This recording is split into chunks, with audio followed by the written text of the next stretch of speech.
Bonjour Claudie Lamoureux. Bonjour. La prise en charge des infections ostéo-articulaires reste complexe. Vous avez abordé l'aspect diagnostic en parlant de l'apport du séquençage de nouvelle génération dans le diagnostic de ces infections. Alors, que pouvez-vous nous en dire ?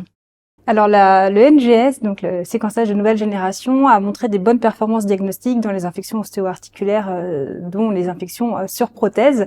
Par contre, cette technique reste une technique innovante, coûteuse, assez lourde donc sur le plan technique. Donc elle est à réserver aux infections complexes, en particulier les infections chroniques.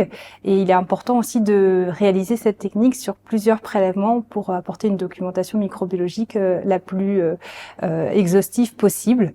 Donc c'est une technologie qui nécessite une expertise, donc que ce soit dans l'interprétation clinico-biologique et qui nécessite d'être interprétée après concertation pluridisciplinaire. Donc en pratique, une technique à réserver en deuxième intention. Tout à fait.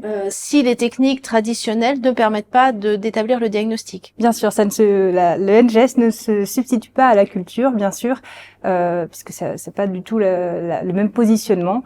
Et donc on la réserve en dernière ligne quand on veut vraiment pousser la documentation microbiologique à son maximum. Merci beaucoup. Merci.